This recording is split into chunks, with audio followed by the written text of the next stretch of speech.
आज 6 विक्रम साराभाई में आगे बढ़ रहे हैं।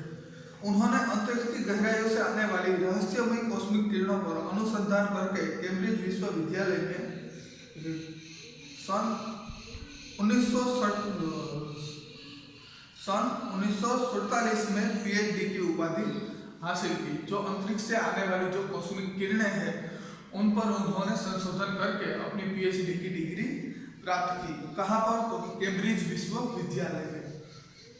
ब्रह्मांड तथा सौरमंडल के कई जटिल प्रश्नों का प्रायोगिक हल निकालने का श्रेय डॉक्टर विक्रम साराभाई को प्राप्त है। अंतरिक्ष में क्या होता है और अंतरिक्ष के जो कई सारे प्रश्न थे उनका हल डॉक्टर विक्रम साराभाई ने ढूंढा था और इन सभी जटिल प्रश्नों के उत्तर देने के लिए उसका पूरा श्रेय किसको मिलता है? डॉक्टर विक्रम साराभाई को, क्योंकि उन्होंने संशोधन करके यह सब पता लगाया। यह उन्हीं का सुझाव था कि कॉस्मिक किरणों पर प्रयोग के लिए हिमाचल की ऊंची चोटियां सर्वाधिक उपयुक्त व अनुकूल होगी। यह हल उन्होंने ही बताया था कि जो हमें अगर अंतरिक्ष से आने वाली कॉस्मिक किरणों का अभ्यास करना है तो सबसे उत्तम स्थान क्या होगा? तो कि हिमालय की लंबी चोटियां।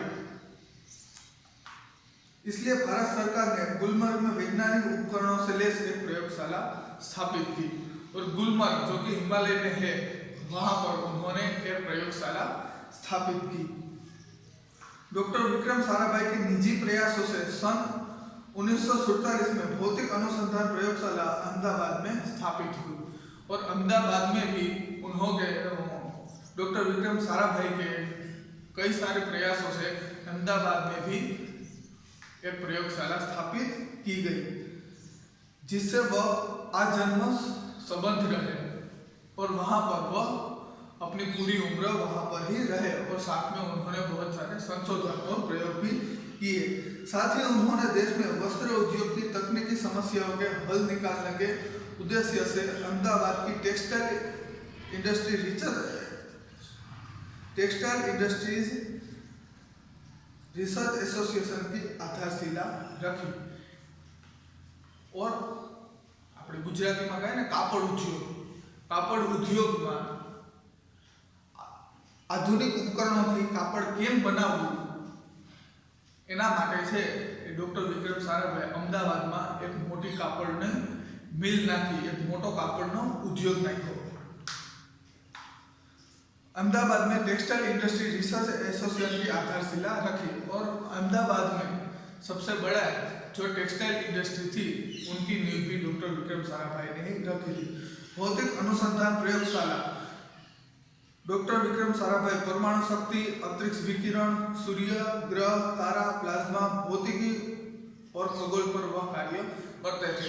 इन सभी विषय पर डॉक्टर विक्रम साराभाई ने बहुत ही गहराई से अभ्यास किया और कई सारे संशोधन भी उन्होंने किए। उन्होंने किस किस विषय पर अपना संशोधन किया? क्योंकि परमाणु शक्ति, अंतरिक्ष पर भी उन्होंने अपना संशोधन किया। अंतरिक्ष विकिरण, सूर्य, ग्रह, तारा, प्लाज्मा, भौतिकी और खगोल पर वह कार्य करते रहे। सन 1961 में परमाणु ऊर्जा आयोग के सदस्य बनाए गए और सन 1961 में उन्हें परमाणु ऊर्जा आयोग का सदस्य भी बनाया गया। डॉक्टर भाभा की मृत्यु के पश्चात परमाणु ऊर्जा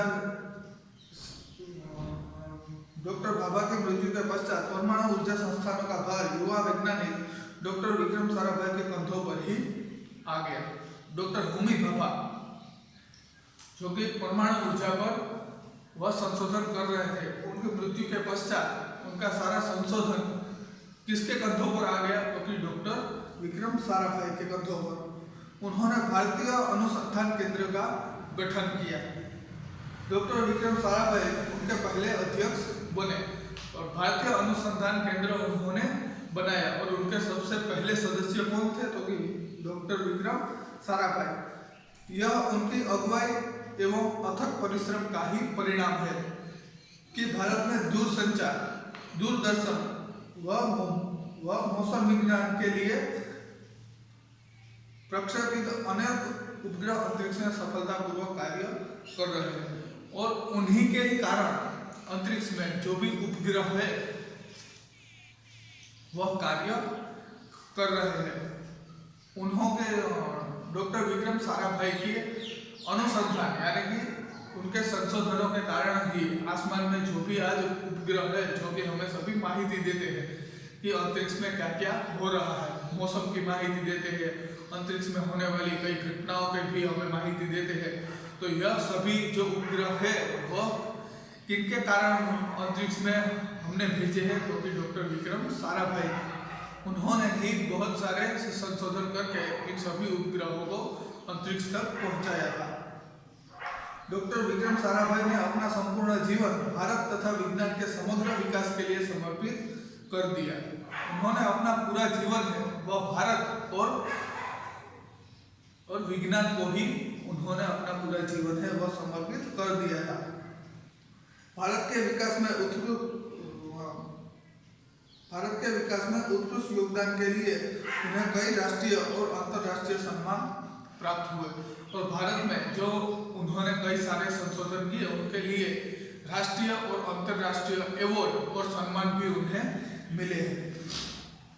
सन 1962 में उन्हें डॉक्टर शांति स्वरूप भटनागर पुरस्कार, सन 1966 में पद्म भूषण तथा सन 1972 में मरणोत्तर उनके मृत्यु के पश्चात, मरणोत्तर यानी कि मृत्यु के बाद पद्म विभूषण जैसे अलंकरणों से नवाजा गया है और मृत्यु के पश्चात भी उन्हें पद्म विभूषण जैसे अवार्ड मिले हैं। निशस्त्रीकरण से संबंधित कई महत्वपूर्ण अंतर्राष्ट्रीय संस्थाओं में भी भारत के प्रतिनिधि रहे। निशस्त्रीकरण, लड़ाई नहीं करनी चाहिए और शांति से हमें रहना चाहिए, इस विषय के लिए जो विदेश में समिति बनाई जाती है वह उनके भी सदस्य रह चुके थे। डॉक्टर विक्रम साराभाई सन 1966 में international council of scientific union के सदस्य रहे। अंतरराष्ट्रीय जो वैज्ञानिकों की समिति थी उनके भी वह सदस्य रह चुके थे। सन 1968 में संयुक्त राष्ट्र संघ में यूनेस्को के विज्ञान विभाग के अध्यक्ष बने और सन 1968 में यूनेस्को का जो विज्ञान विभाग था उनके भी वह सदस्य रह चुके थे। उन्होंने इंडियन जियोलॉजिकल यूनियन का प्रमुख बनाया गया था और भारत में जो इंडियन जियोलॉजिकल यूनियन जो वैज्ञानिकों की जो समिति थी उन्हें अध्यक्ष बनाया गया था, प्रमुख बनाया गया था। डॉक्टर विक्रम साराभाई सन 1970 में वियना शांति अंतरराष्ट्रीय अनुमंच के 14वें परिपथ के प्रमुख बने। सन 1971 में संयुक्त राष्ट्र संघ परिषद के उपाध्यक्ष व बाद में विज्ञान विभाग के अध्यक्ष बनाए गए और विदेश में भी जो कई सारी संस्थाएं कार्य कर रही थी उन सभी के अध्यक्ष भी डॉक्टर विक्रम साराभाई रह चुके थे। वह केवल उच्च कोटि के वैज्ञानिक ही नहीं थे, वह बहुत बड़े वैज्ञानिक ही नहीं थे, बल्कि व्यस्तताओं के बावजूद कला, शिक्षा व समाज के लिए पर्याप्त समय निकाल लेते थे। वह बहुत ही व्यस्त रहते थे, उनके बावजूद भी वह कला, शिक्षा और समाज के लिए वह वक्त निकाल लेते थे और इन सभी क्षेत्रों में भी वह अपना योगदान देते थे। उनके ही प्रयासों से अहमदाबाद में लोक विज्ञान केंद्र एवं नेहरू विकास संस्थान की स्थापना हुई, जो अहमदाबाद की यह बहुत बड़ी वैज्ञानिक संस्थान है। उन्हीं के प्रयासों के कारण वहां पर अहमदाबाद में इनका स्थापन हुआ। यहाँ वह जन सामान्य के विज्ञान के प्रति रुचि जागृत करने के लिए कार्य करते रहे और सभी को विज्ञान से परिचित करने के लिए और सभी है वह विज्ञान को जाने और विज्ञान के क्षेत्र में आगे बढ़े, उसके लिए वह वहाँ पर कार्य करते थे। वह 21 दिसंबर सन 1971 की काली तारीख थी, यानी कि 21 दिसंबर सन 1971 की काली तारीख थी, यानी कि इस तारीख को डॉक्टर विक्रम साराभाई की मृत्यु हुई थी। वो बहुत बड़े वैज्ञानिक थे और इसी दिन उनकी मृत्यु हुई थी, इसलिए इस दिन को काली तारीख यहाँ पर बताया गया है। डॉक्टर विक्रम साराभाई को त्रिवेंद्रम के लॉन्चिंग स्टेशन थुम्बा में कार्य निरीक्षण के लिए भेजा गया था। जो त्रिवेंद्रम का जो क्षेत्र था वहां पर उन्हें लॉन्चिंग स्टेशन, जो रॉकेट को लॉन्च करने की जगह होती है, वहां पर निरीक्षण के लिए भेजा गया था। वहां वह एक होटल में ठहरे हुए थे। यही हृदय की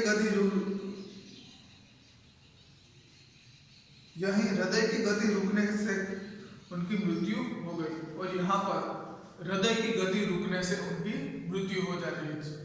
वह जहाँ पर होटल में रुके थे वहाँ पर उनके हृदय की गति रुक गई, यानी कि उनके हृदय ने काम करना बंद कर दिया और उसी होटल में उनकी मृत्यु हो गई। उनके निधन से विज्ञान में नित्य आयामों से जोड़ने वाला एक जीवन चक्र सदा के लिए रुक गया और उनकी मृत्यु के कारण कई सारे संशोधन है वह रुक गए। ऐसी महान प्रतिभा को सत नमन। डॉक्टर विक्रम साराभाई, इन्होंने भारत के विज्ञान के क्षेत्रों को डॉक्टर विक्रम साराभाई ने भारत में विज्ञान के क्षेत्र को आगे बढ़ाने के लिए कई सारे प्रयास किए हैं और वह बहुत ही बड़े वैज्ञानिक थे। वह यहाँ तक कि विदेश में भी जो वैज्ञानिक की जो समिति होती है बड़ी बड़ी, वहाँ पर भी उन्हें बुलाया जाता था और उन सभी समितियों के भी वह अध्यक्ष भी रह चुके हैं। और ऐसी बहुत बड़ी प्रतिभा को इस तारीख को उनकी मृत्यु हो गई, जिसके कारण भारत में एक बहुत ही बड़ी प्रतिभा, जिन्होंने विज्ञान के क्षेत्र में भारत को इतना आगे बढ़ाया और उनके कई सारे संशोधन भी वहाँ पर ही रुक गए। ऐसी महान प्रतिभा को सत नमन। तो यहाँ पर हमारा यह छठा पाठ पूर्ण होता है। आपने वीडियो भी देख लिया, उस वीडियो में आपने इस पूरे पाठ को झांक भी लिया और हमने इस पाठ की पूरी समझौती भी ले ली। तो यहाँ पर मैंने इस पाठ के कुछ शब्दार्थ लिखे हैं, तो हम इसको झांक लेंगे। इरादा यानी कि विचार या संकल्प। लिफाफा, कागज की चौकोर थैली जिसमें पत्र भेजा जाता है। कवर, ढेरों, बहुत ज्यादा या अधिक। लेस यानी कि सुसज्जित। अनुसंधान, आविष्कार, खोज या संशोधन। उपाधि, प्रतिष्ठा सूचक पद यानी खिताब। Thank you.